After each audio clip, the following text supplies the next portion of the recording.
118편 계속 보도록 하겠습니다.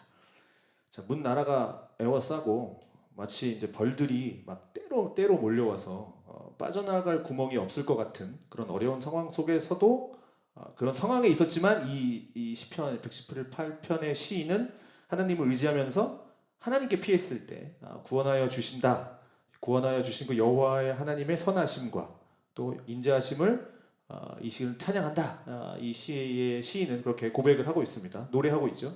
이어서 이제 계속 보겠습니다. 여호와는 나의 능력과 찬송이시요 또 나의 구원이 되셨도다.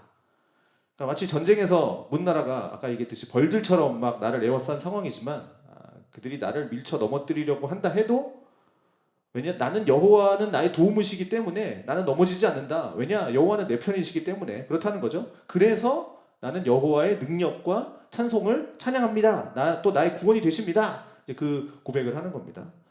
15절입니다. 의인들의 장막에는 기쁜 소리, 구원의 소리가 있으며 여호와의 오른손이 권능을 베푸시며 여호와의 오른손이 높이 들렸으며 여호와의 오른손이 권능을 베푸시는도다. 자, 여기 15절, 16절 보면 여호와의 오른손, 여호와의 오른손이, 여호와의 오른손이 이렇게 세 번 반복되고 있습니다. 그러니까 여호와의 오른손, 종종 하나님의 전투 능력을 나타낼 때 이제 쓰는 표현입니다. 그래서 주의 오른손이 원수를 부수니이다. 출애굽기 15장에 나오는 말씀이죠. 또 시편에서도 여러 차례 이제 주의 오른손 이렇게 대해서 말을 하고 있습니다. 우리가 화요일을 보았던 문 나라가 나를 에워쌌다. 이걸 세 번 반복하는데요. 근데 오늘 보니까 여호와의 오른손도 지금 세 번 반복하고 있습니다. 그래서 나를 에워싸는 적들이 이렇게 세 번 반복하면서 내가 아까 그 강조라 그랬죠. 이렇게 나가 이렇게 에워싸고 있구나, 에워싸여 있구나, 내가 지금 이런 상황이 있구나라는 것을 반복적으로 강조했다면 오늘 보는 이 말씀에서는 여호와의 오른손이 권능을 베푸셨다라는 표현을 지금 세 번 반복을 함으로써 원수들을 다 물리쳤다라는 여호와의 권능, 하나님의 능력 이걸 지금 강조하는 겁니다. 그래서 이 시인은 17절에 내가 죽지 않고 살아서 여호와께서 하시는 일을 선포하리로다라고 합니다. 그러니 지금 상황을 이 전쟁의 상황으로 생각해 본다면 포위되어서 지금 내가 죽을 수밖에 없는 상황인 거죠. 그런데 나는 죽을 수밖에 없었는데 포위돼서 난 죽지 않고 살았습니다. 문나라가 나를 에워쌌고 막 벌떼들처럼 나를 에워싼 것처럼 그러한 포위, 그런 어려운 상황, 정말 죽을 수밖에 없는 상황, 그런 상황이었지만 나는 그 치열한 전투의 현장에서 내가 살아남았습니다. 죽지 않고 살았습니다. 내가 어떻게 살아났느냐? 여호와께서 나를 살려주신 겁니다. 그래서 나를 살려주신 하나님께서 나에게 하신 그 일을 선포할 겁니다. 이제 이 고백을 하는 거죠. 그래서 18절에 보면 여호와께서 나를 심히 경책하셨어도 죽음에는 넘기지 아니하셨도다. 자, 그런데 이제 18절을 보면 지금 이 시인이 당하는 이 고난, 이게 막 문나라가 나를 에워싸는 이 고난을 또는 치열한 이 전투를 여호와께서 나를 경책한 거다. 이제 그렇게 지금 받아들이고 있는 겁니다. 그렇게 해석을 하는 거죠. 그러니까 경책하셨다라는 말, 우리는 지금 심히 경책하셨어도 이렇게 표현되어 있죠. 우리말 성경에는 이렇게 번역되는데 원어를 보면 이 시편 188편 아까 계속 강조라 그랬잖아요. 그래서 경책했다는 말을 두 번 씁니다. 두 번 씀으로써 강조하는데 반복이라 했잖아요. 그래서 경책했다라는 말, 그러니까 교훈하다, 징계하다, 꾸짖다, 훈련시키다 이런 뜻을 가지고 있는 말입니다. 그래서 꾸짖다, 교훈하다, 이렇게 이런 식으로 징계하다. 그래서 이걸 두 번 반복하는 거예요. 꾸짖었다, 이렇게 이런 식으로. 그래서 우리 말로는 그래서 이제 심히 경책했다 이렇게 표현한 거죠. 그래서 지금 전쟁의 상황이든 포위된 상황이든 사람들이 나를 괴롭히든 말을 할 수 없는 죽을 수밖에 없는 어쨌든 그런 상황 속에서 하나님이 나를 지금 살리셨는데 그 상황에 들어간 이유가 뭐냐?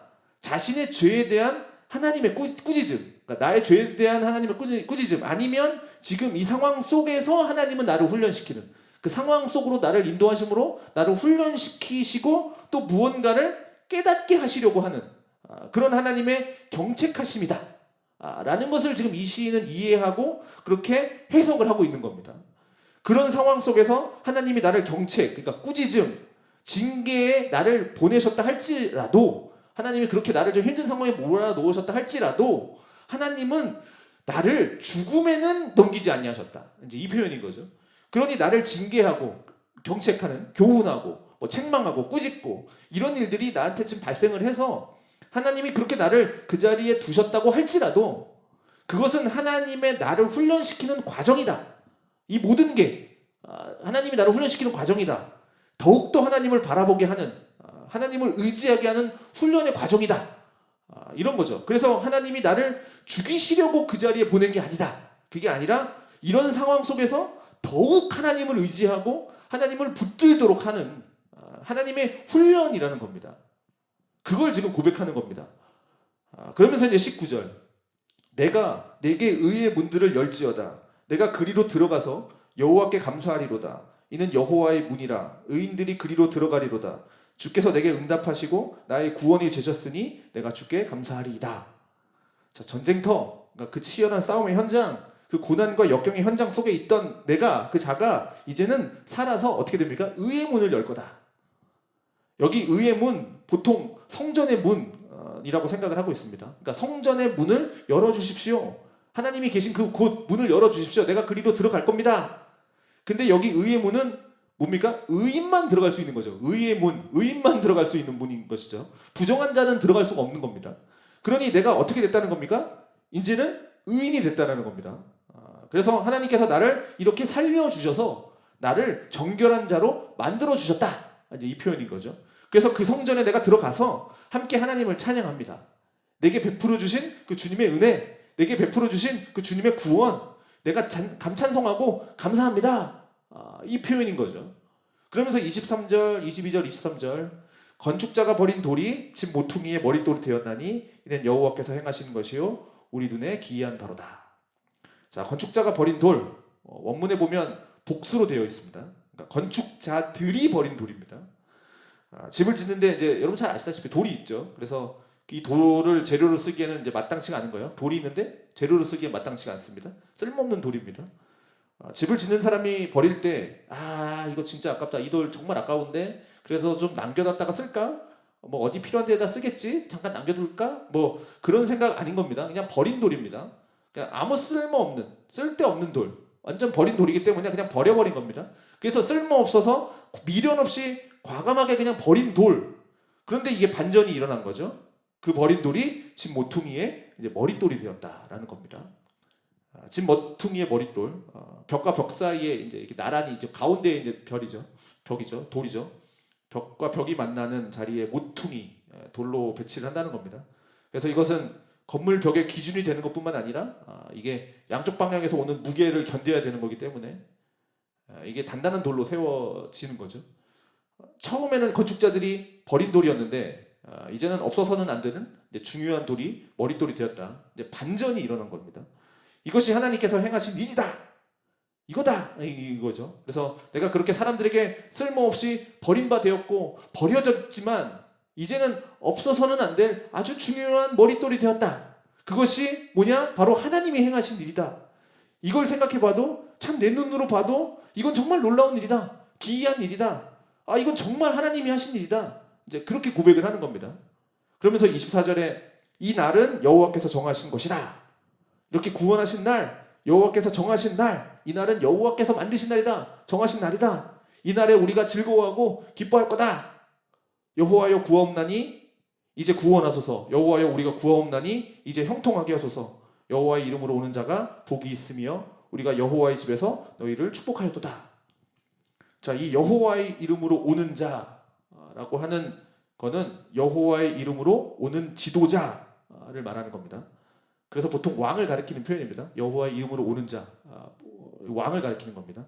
그래서 여기 왕이라는 표현을 직접 쓰지 않았어도 이스라엘이라고 하는 나라, 그 나라는 하나님께서 세우신 나라고 하나님이 통치하여 가시는 나라고 또 하나님은 이스라엘의 지도자를 하나님께서 세우시죠. 하나님께서 세우셔서 하나님으로부터 세움받은 그 지도자는 자기의 뜻으로 그 하나님이 세운 나라를 통치하는 것이 아니라 하나님의 뜻으로 하나님의 말씀대로 그 나라를 통치하여 가는 거니까 하나님의 위임받아 세운 대리자 같은 역할이니까 여호와의 이름으로 곧 오는 자가 여호와의 이름으로 부름받은 지도자인 겁니다. 그래서 여호와의 이름으로 오는 자가 복이 있다. 여호와께서 부름받은 자, 여호와로부터 부름받은 자인 거죠. 그 사람이 복이 있다. 또 우리가 여호와의 집에서 너희를 축복했다. 이 시인을 비롯해서 성전 안에 들어와 있는 의인들, 아까 의의 문으로 들어간 그 의인들을 가리키기도 하고 또 성전에서 섬기는 제사장들을 또 가리키기도 합니다. 그래서 축복한다, 노래한다, 그 사람을 축복한다, 노래한다. 그러면서 27절에 우리가 잘 이해할 수 없는 부분인데 여호와는 하나님이시라 그가 우리에게 빛을 비추셨으니 밧줄로 절기제물을 제단불에 멜지어다. 이걸 뭘 뜻하는지 정확하게 표현할 수는 없지만 그래도 대략적으로 봤을 때 그러니까 여호와가 하나님이시다. 그가 우리에게 빛을 비추셨다.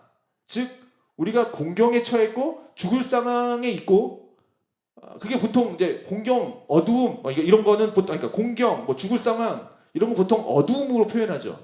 그래서 어두움에 처해 있던 우리에게 빛을 주신 분은 다른 사람이 아니다. 오직 여호와 하나님이다. 그래서 밧줄로 절기제물을 제단불에 멜지어다. 이것은 하나님께 드릴 제물을 가지고 와서 하나님께 희생제물을 드려라 라고 하는 권면의 뜻으로 보여지는 겁니다. 왜냐하면 하나님만이 이 어두움, 공경 이런 것에서 구원해 주실 수 있는 분이기 때문에 그렇죠. 그러면서 이렇게 노래하면서 이 시를 마칩니다. 주는 나의 하나님이시라 내가 주께 감사하리이다. 주는 나의 하나님이시라 내가 주를 높이리이다. 여호와께 감사하라 그는 선하시며 그의 인자하심이 영원하미로다. 자, 마지막에 이제 1절과 똑같이 말씀하면서 하나님께 감사하고 하나님의 선하심을 노래하고 있습니다. 자, 적용하면서 마치겠습니다. 오늘도 이 시인은 노래합니다. 여호와는 나의 능력, 여호와는 나의 구원, 나의 찬송. 자, 우리가 살아가면서 정말로 우리가 가지고 있어야 할 고백이 뭡니까? 우리가 살면서 정말 가지고 있어야 할 고백이 있다면 바로 이 고백입니다. 여호와는 나의 능력이십니다. 여호와는 나의 찬송이십니다. 여호와는 나의 구원이십니다. 이건 우리가 늘 가지고 있어야 할 찬송이고 우리의 신앙 고백입니다. 우리의 인생 속에서 내가 얼마든지 내 의지에 따라서 극복할 수 있는 문제라고 한다면 내가 내 의지로 극복할 수 있는 문제면 그건 어려움이 아닌 거죠. 어려움에 놓였다라는 게 뭐냐면 내가 어떻게 할 수 없는 상황이 어려운 상황인 겁니다. 나도 내 마음을 어떻게 할 수가 없는 거예요. 이제 그게 어려운 거죠. 그런데 여호와는 나의 능력이시다 라고 한다면 내가 어떻게 할 수 없는 그런 상황, 내가 어떻게 할 수 없는 그런 사람의 문제, 그런 것들을 훨씬 능가하는 뛰어난 하나님의 능력을 생각하는 겁니다. 하나님이 그렇게 크신 분이라는 겁니다. 그래서 우리가 교회 다닌다고 하나님을 알고 이렇게 하면 하나님의 속성들을 배우잖아요. 하나님은 어떤 분이신가 하는 걸 우리가 배우죠. 하나님은 이런 분이다. 이렇게 하나님의 다양한 속성들이 있지만 그래도 그 중에서 우리가 제일 많이 아는 게 뭐냐면 바로 하나님은 전능하시다 아닙니까? 그러면 정말 중요한 건 이 하나님의 능력이 이 전능하신 능력이 내 삶 속에서도 이루어지고 있느냐, 아는 데서 그치는 거냐, 아니면 내 삶 속에서 그 전능하신 하나님의 능력이 이루어지고 있느냐, 이게 정말 중요한 문제인 거죠. 그래서 하나님의 전능하심, 이것을 알고 있다면 그 하나님의 전능하심이 내 삶에도 나타나고 있느냐. 근데 우리들이 어려운 일을 닥치게 되면 항상 생각하는 게 뭐냐면 하나님이 능력이 있으시다, 요건 부인하지 않아요. 능력 있으신 하나님은 부인하지 않습니다. 그런데 다른 사람에게 능력을 베푸시는 거는 인정. 그런데 나에게는 능력을 베푸시지 않는 것 같다 라는 서운한 마음이 들 때가 있더라는 거죠. 그러나 하나님은 전능하시다라는 겁니다. 그러니까 그리고 그 전능하신 하나님이 우리와 함께 계시다라는 거죠. 그리고 지금 우리를 하나님의 능력으로 다 다루어 가고 계시다라는 겁니다. 그것이 심히 경책하는 그런 상황이라 할지라도 하나님은 함께 하시는 거죠. 그런데 그 하나님의 능력을 하나님이 어떤 식으로 우리에게 나타나는지, 그러니까 내 삶 가운데 하나님의 능력이 어떤 방식으로 나타나는지 그거를 내가 영의 눈으로 볼 수 있어야 되는 거죠. 그래야 하나님이 나한테 지금 이렇게 역사하시는구나를 느낄 수 있으니까. 하나님이 어떤 방식으로 하나님의 능력을 나타내실까요? 나를 괴롭히는 사람들을 물리쳐 주셔서 그들을 없애주는 방식으로 하나님의 전능하심을 드러내게 하실까요? 내가 딱 원하는, 나를 싫어하는 사람을 딱 물리쳐 주심으로써 내게 고칠 수 없는 그런 병을 정말 하나님의 전능하심으로 고쳐주는 방식으로 하나님의 전능하심을 나타내실까요? 아니면 경제적인 어려움이 있으면 돈을 왕창, 다음날 기도했더니 돈을 왕창 주시는 방식으로 그렇게 전능하심을 나타내 주실까요? 자녀들의 문제로 힘들어하고 있으면 자녀들을 새 걸로 교체해주는 방식으로 그렇게 바꾸실까요? 우리는 하나님이 하시는 능력을 제한할 수가 없다는 겁니다. 이게 가장 준 포인트예요. 정말 내가 원하는 대로 하실 수도 있고요. 하나님의 능력이니까. 내가 원하는 대로, 내가 원하는 상황을 하나님이 만들어 주실 수도 있겠죠. 전능하신 하나님이니까. 그런데 이게 정말 중요한 건데, 정말 하나님이 우리가 생각지도 못하는 방식으로 하나님은 일하실 수도 있는 겁니다. 내가 전혀 생각하지 못한 방식으로. 그래서 항상 내가 생각하는 범위 안에서 하나님을 제한해 두면 안 된다라는 겁니다. 내가 생각하는 상식, 그 속에서 내가 하나님이 일하시는 것으로 그렇게 딱 제한을 걸어두면 하나님이 능력이 없는 것처럼 보여버린다는 거죠. 나 아까 돈이 필요해요. 돈을 안 주네? 그럼 하나님이 능력이 없는 것처럼 보이잖아요. 내 기도를 안 들어주는 것처럼 보이는 거죠. 그렇지 않습니까? 내가 생각하는 그 범위 안에서 하나님이 일을 하신다면 그게 어떻게 하나님의 전능하심입니까? 그건 전능하심이 아닌 거죠. 하나님은 우리가 생각하는 것 이상으로, 그 이상으로 일을 하시는 것이기 때문에 그래서 전능한 거죠. 그래서 하나님은 능력이 있으신 거라는 거죠.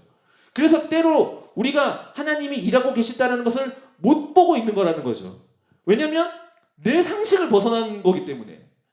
그러니 우리가 할 수 있는 일이 아니고 이건 하나님만이 하실 수 있는 방식인 거죠. 그래서 가장 크게 나타나는 방식이 뭐냐면 내 마음에 평안을 주신다라는 겁니다. 이게 왜 가장 큰 일이냐면 하나님이 내 편이시다. 그러니 사람이 내게 어찌할까? 이렇게 노래할 수 있는 이유가 뭐냐는 거죠. 지금 벌떼들처럼 나를 둘러싸서 나를 공격하고 비난하고 욕하고 그런 사람들로 쫙 내 주위에 깔렸는데, 그런데 하나님은 내 편이시다. 저들은 나를 어찌할 수 없다 라고 하는 거, 내 안에 말할 수 없는 내적인 평안함이 있기 때문에 그 고백을 할 수 있는 거 아닙니까? 그렇게 둘러싸여 있어도 거기서 이리저리 흔들리고 요동하지 않는 거, 내 마음이 단단하게 하나님이 주신 그 평화로 꽉 차 있기 때문에 그런 고백을 할 수 있는 거죠. 그런데 둘러보면 현실에는 여전히 적들이 있어요. 그렇지만 내 마음은 어떻게 됩니까? 하나님이 주신 평화로 가득 차 있어요. 이건 사람이 할 수 없는 거라는 거죠. 이게 내가 할 수 있는 일입니까? 내가 평안해야지 그럼 평안해집니까? 이건 하나님이 하시는 일이라는 거죠. 이게 놀라운 일이라는 겁니다. 저들을 물리치는 거, 이거는 누구나 할 수 있는 겁니다. 물리치는 거 누구나 할 수 있는 거죠. 사람이 와서 도와줄 수도 있고, 그래서 뭐 물리칠 수도 있고 할 수 있지만 내 마음의 문제를 바꾸는 건 이건 사람이 할 수 없는 일이라는 겁니다. 나도 어떻게 할 수 없어요. 이건 하나님이 하시는 일입니다. 시간이 지나면 상황이 또 바뀔 겁니다.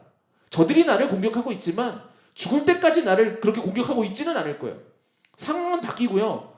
영원한 것도 없어요. 나를 공격하는 자들도 영원하지 않아요. 나를 공격하는 상황도 바뀌어요. 그러나 바뀌지 않는 게 뭐냐면 내 마음이라는 겁니다. 하나님이 그걸 바꾸셨다. 그게 바로 하나님의 능력이다 라는 거죠. 그렇기 때문에 우리는 그런 하나님을 찬송하는 거고, 그것이 나에게 베풀어 주신 구원이라는 겁니다. 그러니 우리의 실제 삶에서 이러한 하나님의 능력이 내 삶 가운데 좀 나타나서 나에게 이 기쁨과 평안을 주셔서 두려움 없이 이 세상을 살아갈 수 있게 하는 거, 이것이 여호와께서 내게 행하신 일이다 라는 거죠. 그러니 나는 그런 하나님의 경책하심이 있어도 나는 죽지 않고 살아서 여호와께서 하신 일을 내가 선포하리로다.